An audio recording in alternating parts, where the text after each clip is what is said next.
Punjab India से। दोस्तों, आज हम बात करने जा रहे हैं सतयुग, द्वापर, त्रेता। जो आर्यन लोगों की बुक्स हैं, वेद हैं, शास्त्र हैं, सूत्र हैं, अरण्यक हैं, बहुत सी चीज़ें हैं, उपनिषद हैं, पुराण हैं, महाभारत, रामायण वगैरह, ये सभी में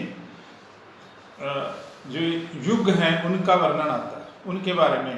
तो उसमें तो बहुत कुछ लिखा, लेकिन असल में क्या है, तो साइंसदानों ने, जो दुनिया भर के साइंसदान हैं, उन्होंने जब खोज की तो पता चला कि आर्यन लोग जो हैं सिंधु घाटी सभ्यता में 1900 ईसा पूर्व, यानी आज से 3900 साल पहले, लगभग 4000 समय से भी कम है, 1900 ईसा पूर्व यहाँ। तो जब आर्यन लोग यहाँ आए तो अपने आने के समय को ये लोग सतयुग कहते हैं। ये सतयुग की बात भी बताएंगे कि सतयुग क्यों कहते हैं। तो सतयुग का मतलब है जब आर्य लोग सिंधु घाटी सभ्यता में पहली बार आए, तो उसकी जो सतयुग की शुरुआत है इनके आने से शुरू होती है। सतयुग, तो सतयुग भी क्यों बोलते हैं, क्योंकि जो आर्य के ग्रुप आए साथ, तो उनका जो हेड था उनको मन्नु कहते थे। मन्नु की लीडरशिप में ये लोग आते थे। हर ग्रुप, हर समूह का एक मुखिया होता था जिसको मन्नु कहते थे। तो पहला मन्नु जो था स्वयं मन्नु था। तो स्वयं मन्नु से लेकर के चक्षुष मन्नु, क्षय मन्नु, तो ये कुल 7 मन्नु है। 7 मन्नु यहाँ है। तो स्वयं से के बाद एक मन्नु और स्वारोचिष मन्नु था। स्वारोचिष मन्नु ये दूसरी पीढ़ी में, चक्षुष स्वांभु मन्नु के बाद स्वारोचिष मन्नु। फिर इसके 3 पौत्र हुए, 3 पौत्र।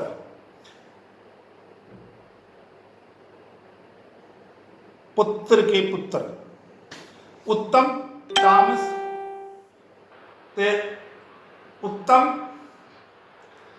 तामस, और रैवत, ये 3 पुत्र हुए इसके लड़के प्रियव्रत के। प्रियव्रत इनका लड़का था, छोटा लड़का, उसके 3 आगे पुत्र हुए। तीनों ही बारी बारी से मन्नु बने। पहले उत्तम बना, फिर तामस बना, पहले तामस बना, फिर उत्तम बना, फिर रैवत बना। तो कितने हो गए? 5। तो तीसरी पीढ़ी तक जाते जाते 5 मन्नु खत्म हो गए। और छठा मन्नु जो चौथी पीढ़ी में था, उसका नाम, वो इनकी रिश्तेदारी में नहीं था, उसका नाम है चक्षुष मन्नु। ये लिखा, ये छठा मन्नु। और ये भी चौथी पीढ़ी में हुआ। चौथी पीढ़ी के बाद, चौथी पीढ़ी के अंदर भी वैवस्वत मन्नु हुआ। वैवस्वत मन्नु, ये 7वां मन्नु था, चौथी पीढ़ी। पहले ये हुआ, उसके बाद ये हुआ। तो मतलब मन्नु का मतलब है इनके ग्रुप का मुखिया। तो अब आते हैं वैवस्वत मन्नु की। आगे जो सिस्टम चलता है, सारा कुछ आगे इसकी औलाद ने सारा गड़बड़ की, क्योंकि इसकी औलाद को क्षत्रिय बोलते हैं। क्षत्रिय, तो क्षत्रिय यहीं से, इस आदमी से, वैवस्वत मन्नु जो 7वां था, उसके ही वंश जो है, उसके वंश से में एक लड़का था इक्ष्वाकु, उससे इक्ष्वाकु वंश चला, इसमें ही राम हुआ। तो दूसरा इसकी लड़की थी ईला, ये लड़की ईला का वंश चला, उसको चंद्रवंश बोलते हैं।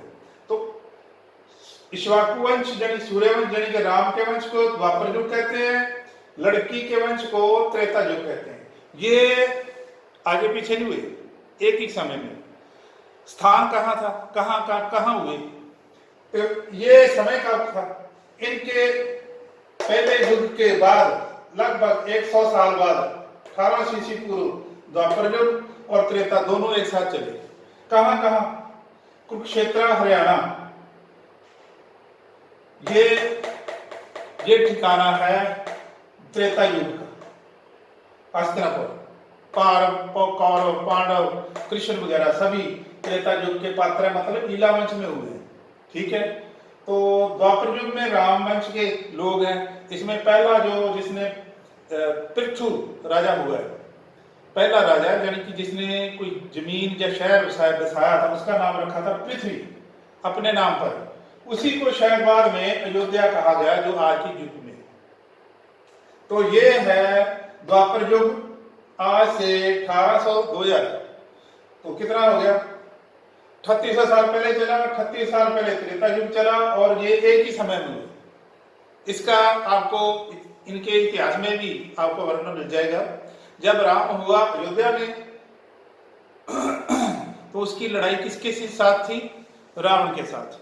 रावण की पत्नी थी मंदोदरी, मंदोदरी का पिता था मयदानव, वही मयदानव जिसने इलावंश यानी कि त्रेता युग के कुरुक्षेत्र वगैरह के जहां कौरव पांडव थे उनके लिए सभा मय भवन बनाया, और भी बहुत सी बिल्डिंगें बनाई उसके लिए, उनके लिए। तो जो मैदान था वो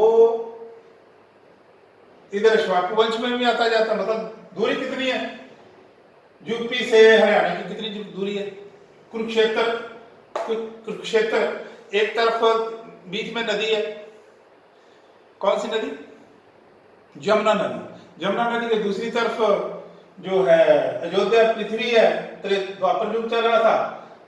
तो इधर युग तो कौन सी बात है, असल में क्या है कि जो इक्ष्वाकु वंश वाले उधर लड़ रहे थे द्राविड़ों से, द्राविडियन जो कबीले थे, उनके जो शहर थे जहाँ के राजे बने हुए थे, उनको खत्म कर रहे थे। दूसरी तरफ ये वाले लोग भी ऐसे ही काम कर रहे थे। तो युग क्या बना, युग युग कुछ नहीं है, ये सिर्फ मतलब काम बांटे हुए थे। भी इक्ष्वाकु वंश के जो चंद्रवंशी सूर्यवंशी लोग हैं, वे इस टाइप के, इस तरफ के राजाओं को मारेंगे जो द्राविडियन है। तो इला वंश के जो राजा थे, क्षत्रिय थे, वे दूसरी तरफ के हरियाणा और इधर पश्चिमी साइड के लोगों को मार रहे थे, मतलब उन पर जो अपना कब्जा कर रहे थे, और कोई बात नहीं।